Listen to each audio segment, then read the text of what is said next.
मैं निधि शर्मा। यूपी विधानसभा चुनावों का परिणाम 10 मार्च को घोषित होगा। तभी पता चल पाएगा कि आखिर सत्ता का सुख किसको मिलेगा और किसको हार का सामना करना पड़ेगा। फिलहाल इस वक्त हमारे साथ मौजूद हैं साहिबाबाद से कांग्रेस प्रत्याशी संगीता त्यागी जी। जी, आपका बहुत बहुत स्वागत है हमारे चैनल में। Thank you. इस वक्त हम इन्हीं से कुछ चर्चा करेंगे, कुछ बातचीत करेंगे।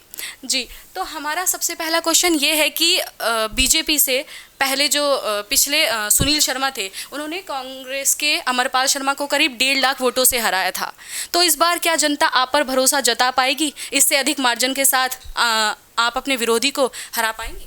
देखिए, देश की जनता बहुत समझदार और जागरूक है और देश की जनता को पता है कि सांप्रदायिकता की राजनीति से या धर्म की राजनीति से या जातिवाद की राजनीति से देश का विकास नहीं होने वाला। और जनता को सबसे पहले अपनी सुख सुविधाओं के लिए जागरूक है जनता। तो इसलिए कांग्रेस पार्टी हमेशा विकास की राजनीति करती आई है।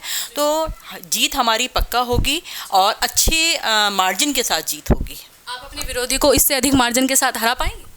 ऐसा है कि मैं किसी को भी मेरी किसी व्यक्ति विशेष से कोई मेरा मुकाबला नहीं है। मेरा मुकाबला है कि विकास की राजनीति किस तरह से हो, देश की जनता किस तरह से खुशहाल हो। तो मुझे पता है कि जनता जो है इसमें ज़रूर मुझे प्रोत्साहन देगी। नहीं, पिछले बार जो बीजेपी ने कांग्रेस को 1.5 लाख वोटों से हराया था साहिबाबाद में, तो उस पर पूछ रहे हैं आपसे। इस बार बहुत अच्छी जीत होगी।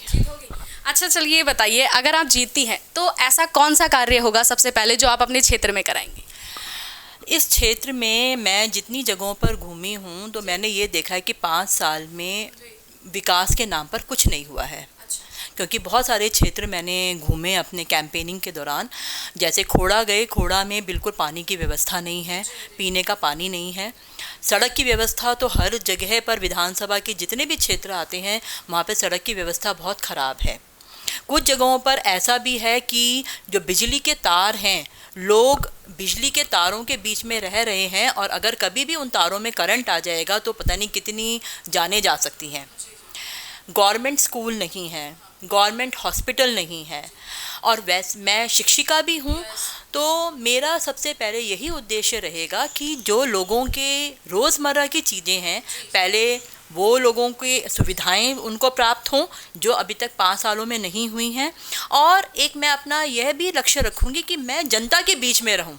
ये नहीं है कि 5 साल अपना छुप के कहीं बैठ गए, जनता के बीच में रहूँ और जो जनता की परेशानियाँ उनको दूर करूँ। जिस तरह से आप चुनावी दौर पर जनता के बीच में रही, जनता के बीच में जाके आपने जनसंपर्क किया, क्या उसी तरह से आप रहेंगी? हम बिल्कुल रहूँगी। और ना तो मैंने इससे पहले कभी राजनीति की है, तो सबको पता है कि चुनाव के दौरान जो है जो राजनीतिक लोग आते हैं झूठ बोल के चले जाते हैं और उसके बाद मैं ऐसा कोई वायदा भी अपने लोगों के साथ नहीं करा है। मैंने कोई भी झूठा वायदा, बस सबको मैंने ये बोला है कि आपको मैं आश्वासन देती हूँ कि मैं हमेशा आपके बीच में रहूँगी। चलिए, साहिबाबाद में 10 लाख से अधिक मतदाता हैं, लेकिन जो वोटिंग की फीसदी हुई है वो 49% हुई है। तो क्या कहेंगे आप इस बारे में? क्या कुछ कारण है? हाँ, आप बिल्कुल सही कह रहे हैं कि वोटिंग बहुत कम हुई है। और इसके मुझे 3 कारण लग रहे हैं। एक तो जो सबसे बड़ा कारण है वो ये है कि वोटिंग लिस्ट में, जो हमारे लोकतंत्र के लिए भी बहुत खतरे का विषय है, कि वोटिंग लिस्ट में लोगों के नाम कटे हैं। हाँ, बहुत लोगों के नाम कटे हैं और इस बात के लिए हम चुनाव आयोग तक भी संज्ञान में लेकर आएंगे। और क्योंकि ऐसा नहीं होना चाहिए, हमारा लोकतंत्र इससे मजबूत नहीं होता बल्कि हमारा लोकतंत्र इससे कमज़ोर होता है। दूसरा ये कारण रहा है कि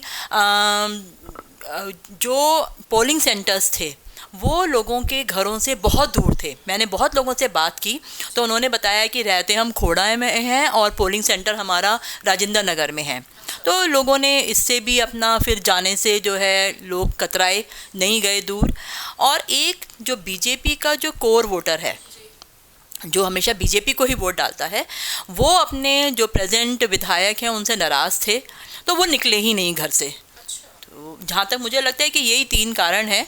और हाँ, इसलिए इतनी कम वोटिंग जो रही। 10 लाख मतदाताओं में 49% ही वोटिंग। हाँ जी, तो इसीलिए यही रीजंस रहे हैं कि जो है इतनी कम वोटिंग रही है।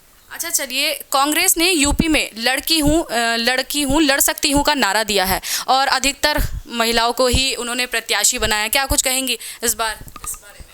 जीत पाएगी? हाँ, हमारी जो कांग्रेस नेतृत्व प्रियंका गांधी जी हैं, उन्होंने देखिए कि कितनी दूर की बात सोची है कि, और उन्होंने लड़कियों की सशक्तिकरण के लिए, अब आप मेरा इंटरव्यू ले रही हैं, आप भी लड़की हैं, तो आपको पता है कि नारी सशक्तिकरण, नारी सशक्त होगी तो शायद देश सशक्त होगा। अब इसका क्या कारण है? इसका कारण यह है कि एक लड़की जो होती है वो 2 परिवारों को संभालती है। जो उसके माता पिता का परिवार होता है उसको भी संभालती है, और उसके बाद जब वो शादी के बाद जाती है तो अपने बच्चों को पढ़ाती है।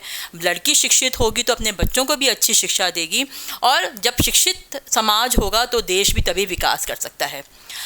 तो नारी सशक्तिकरण के लिए हमारी जो कांग्रेस नेतृत्व श्रीमती प्रियंका गांधी जी हैं, उन्होंने ये अपना लक्ष्य निर्धारित किया है, और जो वो बोलती हैं वो करती हैं। आपने देखा कि उन्होंने 40% वोट का टिकट देने का वायदा किया था, तो वो भी उन्होंने पूरा किया।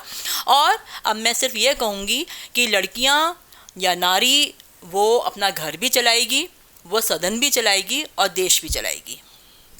ये बहुत अच्छी बात है। अब हम पूछते हैं आपसे, खोड़ा के आज भी ये हालात है कि राजधानी के नज़दीक होते हुए भी उसमें कोई विकास नहीं हुआ है, क्या कुछ कहेंगे इस बारे? हाँ, इसका कारण ये है क्योंकि बीजेपी हमेशा धर्म की राजनीति और हिंदू मुसलमान यही राजनीति करती आई है। उनकी कोई ऐसी राजनीतिक शक्ति ही नहीं है कि वो विकास की तरफ सोचें। तो 5 साल में जो वहाँ के एमएलए हैं सुनील शर्मा जी, उन्होंने वहाँ झांक कर भी नहीं देखा। लोगों से मेरी बात हुई, लोगों ने ये कहा कि यहाँ तो हमने उनको देखा ही नहीं, और वो किसी भी अपने किसी क्षेत्र में भी नहीं गए। तो यही कारण है कि वहाँ पे कोई विकास नहीं हुआ। आप हमारी जनता से क्या कुछ कहेंगे? बस मैं जनता से यही कहूँगी कि परिणाम कुछ भी रहे वो तो 10 मार्च को पता चलेगा, लेकिन मैं हमेशा जनता के बीच में रहूँगी और हमेशा जनता की सेवा करती रहूँगी। चलिए, बहुत बहुत आभार आपका। तो आज के लिए इतना ही। देखते रहिए हमारे साथ न्यूज़ पोर्ट। नमस्कार दोस्तों, मैं हूँ मुकेश ऋषि। हाय, मैं हूँ गोविंद नामदेव। नमस्कार, मैं हूं विक्रम भट्ट। हाय, मैं हूं नीरज सूद और आप देख रहे हैं और आप लोग देख रहे हैं और आप देख रहे हैं न्यूज़पोर्ट.com।